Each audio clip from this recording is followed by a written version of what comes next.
Hello दोस्तों, YouTube channel subscribe करने click bell icon को प्रेस कर दें ताकि नोटिफिकेशन मिलते रहे जेबी सेबी और बैंक प्रमोशन के संदर्भ में। हम लोग बात करें bank of Maharashtra promotion exam का प्रीवियस क्वेश्चन से क्लर्क्स ऑफिसर का क्वेश्चन बैंक स्टार्ट करने से पहले छोटा सा अनाउंसमेंट है। Bank of Maharashtra promotion exam का क्लर्क्स ऑफिसर का कोर्स कंटेंट होता है जो कि purely for bank of Maharashtra promotion exam के लिए बनाया जाता है। जहाँ वीडियो लेक्चर कोर्सेज हो जाएगा जो कवर करेगा तीनों सेक्शंस को, सर्कुलर्स के वीडियोज हो जाएंगे, नोट्स हो जाएंगे, पीडीएफ में क्वेश्चन एंड डिस्कशन के वीडियोज हो जाएंगे, 3 सेट का क्वेश्चन बैंक हो जाएगा पीडीएफ में, 20 मॉक टेस्ट हो जाएगा। प्राइस रखा गया है 2000 रुपये 6 महीने की वैलिडिटी के लिए, 3000 रुपये लाइफ लॉन्ग वैलिडिटी के लिए।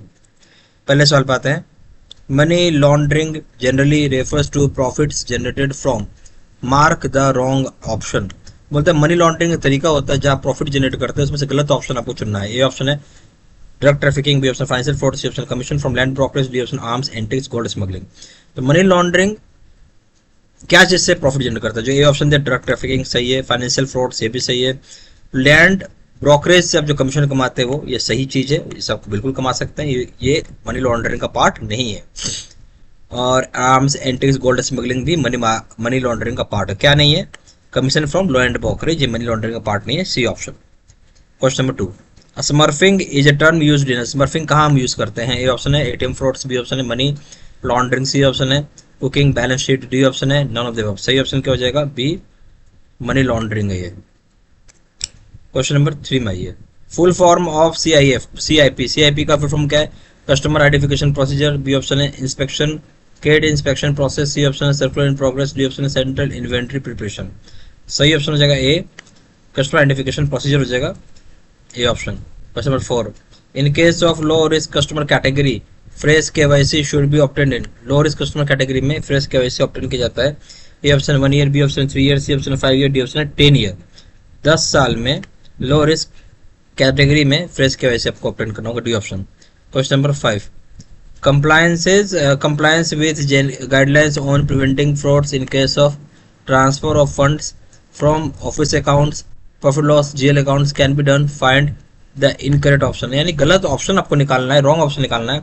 जहाँ सब द्वारा कंप्लायंस विद गाइडलाइंस का जहाँ प्रिवेंट कर सके, रोका जा सके फ्रॉड को, उस केस में जहाँ ट्रांसफर ऑफ फंड्स की बात की जा रही है ऑफिस अकाउंट से profit loss GL and general ledger में। ए ऑप्शन है checking of transfer book with voucher everyday, यानी चेक किया जाए ट्रांसफर बुक को वाउचर के साथ हर एक दिन।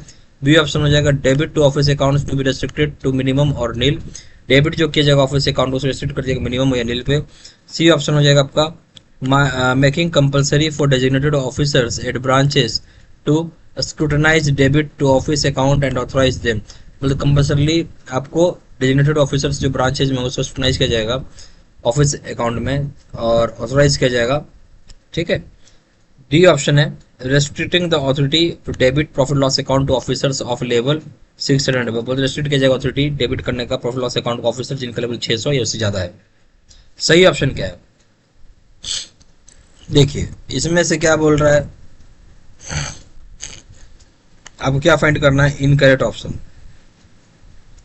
ठीक है। तो आप जो चेक करते हैं ट्रांसफर को वाउचर के साथ हर दिन, ये बिल्कुल सही है। फिर डेबिट करना ऑफिस अकाउंट को जो रेस्ट्रिक्ट कर दिया मिनिमम या नील, ठीक है, ये गलत है, मिनिमम नील नहीं होगा। सी ऑप्शन बोलता है जो कंपलसरली आपको डेजिग्नेटेड ऑफिसर्स होंगे ब्रांचेज में उसका काम क्या स्क्रूटनाइज करना ऑफिस के अकाउंट को और ऑथराइज करना है, सही है। सी ऑप्शन में रेस्ट्रिक्ट किया जाएगा अथॉरिटी डेबिट करने का प्रॉफिट लॉस अकाउंट को ऑफिसर जिनका लेवल 600 एंड अबव है, ये भी सही है। तो गलत क्या हो गया? बी। क्वेश्चन नंबर 6 में ये the cash transaction report CTR of the bank is required to be submitted to. Cash transaction report CTR जो होता है बैंक उसको जरूरी है सबमिट करेंगे किसको? ए ऑप्शन है reserve bank of India, B option है financial intelligence unit India, C option है आपका financial action task force, D option ministry of finance government of India. सही ऑप्शन हो जाएगा B financial intelligence unit India यानी FIU and India, ठीक है, B option. Question number 7 में आइए। For KYC compliance verification of date of birth of the proposed customer, जो customer बनना चाहता है आपके यहाँ उसके लिए KYC कंप्लायंस में वेरिफिकेशन जब करते हैं डेट ऑफ बर्थ का, कैसे करते हैं? ए ऑप्शन है branch should accept date of birth submitted by the customer as there is no necessity to verify the same. Branch का काम क्या है कि जो डेट ऑफ बर्थ सबमिट किया है कस्टमर उसको रख लिया जाएगा, कोई जरूरी नहीं इसको वेरीफाई करने का। बी ऑप्शन है is to be done an oral inquiry from the proposed customer, आप ओरल इंक्वायरी करेंगे सिर्फ जो प्रपोज्ड कस्टमर है उससे। Is to be done on cross checking with income tax authority, आप इनकम टैक्स अथॉरिटी से cross check करेंगे। D option हो जाएगा is required to be reconfirmed after entering into correspondence with the school college officials where such record has been submitted, बोलता है क्या जरूरी कि आप रिकन्फर्म करें एक बार आप इंटर कर जाते हैं कॉरेस्पॉन्डेंस में स्कूल कॉलेज ऑफिसर के साथ जहां इस तरह का रिकॉर्ड सबमिट किया गया। सही ऑप्शन क्या हो जाएगा? सही ऑप्शन हो जाएगा यहाँ पे आपको एक ओरल इंक्वायरी करना होगा जो भी प्रपोज कस्टमर, क्या करना होगा, एक आपको ओरल इंक्वायरी करना होगा जो भी प्रपोज कस्टमर है, B option. Question number 8, which organization circulates the list of banned bodies in whose names banks should not open account, बोलता है कौन सा ऐसा ऑर्गेनाइजेशन है जो कि सर्कुलेट करता है लिस्ट ऑफ बैंड बॉडीज का जिसके नाम पे आपको बैंक अकाउंट ओपन नहीं कर सकते हैं, आप अच्छा नहीं करना है।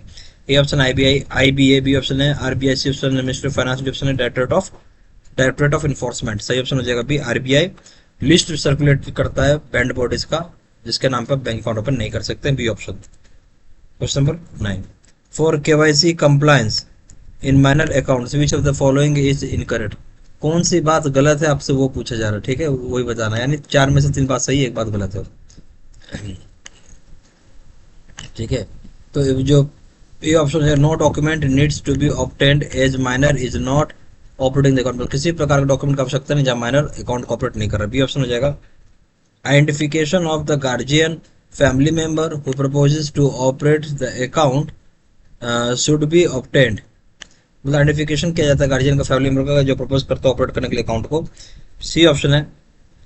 Where the guardian a family member who proposes to operate the account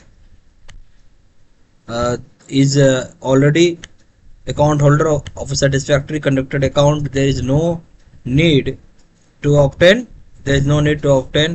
a fresh set of identification documents, बोलते जहाँ पे गार्जियन फैमिली मेंबर जो प्रपोज करते हैं अकाउंट को ऑपरेट करने के लिए already account holder satisfactory account conducted है उनका, तो किसी प्रकार का नया फ्रेश डॉक्यूमेंट नहीं चाहिए आइडेंटिफिकेशन ऑफ डॉक्यूमेंट्स के लिए, D option all the above correct, सारी बातें सही है। तो क्वेश्चन नंबर 9 का क्या हो जाएगा, बोलते KYC कंप्लायंस माइनर अकाउंट के संबंध में कौन सी बात गलत है, जो ए ऑप्शन बोल रहा है कि कोई भी डॉक्यूमेंट की आवश्यकता ही नहीं है क्योंकि माइनर जो है मतलब किसी प्रकार को डॉक्यूमेंट की आवश्यकता नहीं क्योंकि जो माइनर जो है वो अकाउंट नहीं ऑपरेट कर रहा है, इसलिए किसी दूसरे प्रकार का डॉक्यूमेंट की आवश्यकता नहीं है।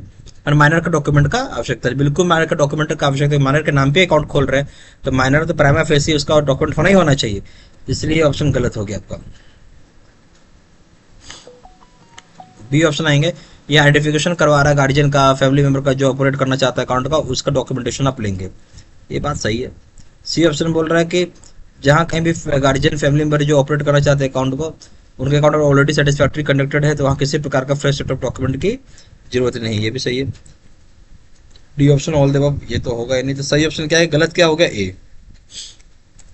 Question number 10, as per guidelines banks in India are required to appoint the following to comply with the requirement of anti money laundering, जो बैंक का गाइडलाइंस होता है जहाँ पे रिकॉर्ड होता है अपॉइंट किया जाएगा ताकि कंप्लाई कर सके रिक्वायरमेंट एंटी मनी लॉन्ड्रिंग क्या है, ये option compliance officer, B option principal officer, C option anti money laundering officer, D option officer on special duty. सही ऑप्शन क्या हो जाएगा, बी प्रिंसिपल ऑफिसर हो जाएगा। बैंक का जो भारत में मतलब से काम है अपॉइंट करना प्रिंसिपल ऑफिसर ताकि कंप्लाई कर सके रिक्वायरमेंट जो होता है एंटी मनी लॉन्ड्रिंग का, B option. Bank of Maharashtra promotion exam का क्लर्क्स ऑफिसर के लिए कोर्स कंटेंट होता है हमारे पास जो कि purely for bank of Maharashtra promotion exam के लिए बनाया जाता है, जहाँ आपको वीडियो लेक्चर कोर्सेज हो जाएगा जो कि कवर करेगा तीनों सेक्शंस को, सर्कुलर्स का वीडियोस हो जाएगा, नोट्स हो जाएगा पीडीएफ में, क्वेश्चन से डिस्कशन के वीडियोस हो जाएंगे, 3000 से क्वेश्चन बैंक हो जाएगा, 20 मॉक टेस्ट हो जाएगा, प्राइस रखा गया है इसका 2000 रुपये 6 महीने की वैलिडिटी के लिए, 3000 रुपये हो जाएगा लाइफ लॉन्ग वैलिडिटी के लिए। ज़्यादा जानकारी के लिए व्हाट्सएप भी कर सकते हैं, नंबर हो जाएगा 4 times 9685127, फिर वेबसाइट हो जाकर डायरेक्टली ऑनलाइन ऑर्डर प्लेस कर सकते हैं। वेबसाइट हो जाएगा www.jibcstudymedia.com, ईमेल एड्रेस 693@gmail.com। ये सारा इन्फॉर्मेशन मैंने इस वीडियो के डिस्क्रिप्शन बॉक्स में डाल दिया है। Thank you very much.